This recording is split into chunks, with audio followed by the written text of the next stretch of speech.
जो साधक अपनी इंद्रियों व संपूर्ण चित्तवृत्तियों को शांत किए बिना अनुभवी योग्य गुरु का मार्गदर्शन प्राप्त किए बिना कमजोर संकल्प शक्ति के साथ अज्ञानतावश जल्दबाजी में बिना सोचे समझे मनमाने ढंग से इस खतरनाक कुंडलिनी शक्ति को जागृत करने का प्रयास करता है, वह गंभीर हानि का शिकार तो होता ही है, साथ ही साथ उसका पतन भी अवश्य हो जाता है। बिना सटीक जानकारी या बिना गुरु के मार्गदर्शन के कुंडलिनी शक्ति को छेड़ना खतरे से खाली नहीं है। जिस प्रकार बिजली के तारों को नंगे हाथों से छू लिया जाए तो परिणाम स्वरूप आपको करंट लगता है, ठीक उसी प्रकार की परिस्थिति कुंडलिनी के साथ है। यह विद्युत से भी अधिक शक्तिशाली और काल से भी अधिक भयंकर सर्पिणी है।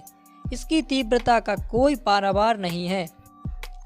मेरुदंड के सबसे निचले भाग में चतुर्दल पीत वर्ण के कमल पुष्प की भांति बने मूलाधार चक्र में कुमारी का कुंडलिनी शक्ति नीचे की ओर मुंह किए हुए सुषुप्त अवस्था में पड़ी रहती है। उसी स्थान पर हमारे शरीर की सबसे महत्वपूर्ण नाड़ी सुषुम्ना नाड़ी ईड़ा तथा पिंगला नाड़ियों सहित विद्यमान है। प्रकृति की परम ऊर्जा शक्ति यानी कि कुंडलिनी शक्ति सिर्फ इच्छा शक्ति के द्वारा ही जगाई जा सकती है। अनाड़ी साधक अयोग्य गुरु अथवा स्वयं कुछ पुस्तकें आदि पढ़कर आधे अधूरे ज्ञान के साथ अपनी मन की जिज्ञासा को शांत करने के लिए इस महासर्पिणी कुंडलिनी शक्ति को छेड़ना किसी महान कष्टदायी दुर्घटना के समान होगा। कुंडलिनी शक्ति कोई एक्सपेरिमेंट, प्रयोग या तजुर्बा करने की वस्तु नहीं है और न ही चमत्कार आदि देखने दिखाने की। अपरिपक्व साधना एवं वासनाओं के नियंत्रित किए बिना कुंडलिनी जैसी दुस्साध्य शक्ति को जगाना किसी प्रकार उचित न होगा। साधक अगर अपने मन और शरीर को योग साधना द्वारा पूरी तरह शुद्ध व संयमित करे बिना इस महाशक्ति को जागृत करे तो इसको संभालना अत्यधिक कठिन हो जाएगा। कमजोर संकल्प शक्ति के साथ इस भयंकर महासर्पिणी शक्ति को छेड़ने का जोखिम ना उठाएं।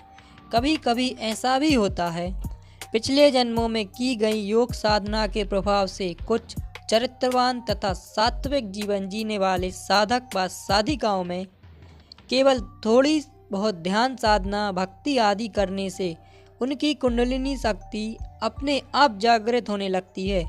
ऐसी स्थिति में साधक को काम, क्रोध, लोभ, मोह, अभिमान आदि का त्याग करते हुए उस शक्ति का स्वागत करना चाहिए तथा कुंडलिनी शक्ति उठने से प्राप्त हुई सिद्धियों व शक्तियों का प्रयोग जन कल्याण एवं लोगों के कष्टों को दूर करने के लिए करना चाहिए। बहुत से साधक कई जन्मों के ध्यान साधना जप के बाद भी इस विचित्र परम शक्ति कुंडलिनी शक्ति को जगाने में असफल रहते हैं। इसके पीछे मूल कारण यह है कि उनका मन की शक्तियों पर नियंत्रण नहीं है। उन्होंने अभी तक अपने मन को अपने बस में नहीं कर पाया है। कुंडलिनी शक्ति एक ऐसी शक्ति है, इसे आपको हर एक जन्म में बार बार जागृत करना होता है, लेकिन एक बार अगर ये जागृत हो जाए तो फिर अगले जन्म में इसे जागृत करने में सरलता होती है। केवल पहली बार ही इसे जगाने में कड़ा परिश्रम करना पड़ता है, फिर आने वाले जन्मों में इसे जगाना बहुत आसान हो जाता है। एक बार अगर आपकी कुंडलिनी शक्ति जागृत हो जाए तो इस भूल में ना रहें कि यह हमेशा होता ही रहेगा, क्योंकि मन तथा शरीर की स्वस्थता शुद्धता का ध्यान ना रखने पर या वासनाओं में लिप्त रहने पर या विचारों में पवित्रता व जीवन में वैराग्य आदि के अभाव में यह शक्ति वापस सुषुप्त अवस्था में चली जाती है। मानसिक इच्छाओं कामनाओं की अनुचित वृत्तियां जैसे कि काम, क्रोध, लोभ, मोह, अहंकार आदि पर जब तक साधक ज्ञान और ध्यान के माध्यम से अंकुश लगाने की दृढ़ शक्ति प्राप्त नहीं कर लेता और अपनी ध्यान साधना में बिना कोई लोभ या अभिमान किए बिना विनम्र भाव के साथ साधक लगातार अभ्यास करता रहता है, उसे ही विश्व की परम शक्ति यानी कुंडलिनी शक्ति को जागृत करने का अधिकार है।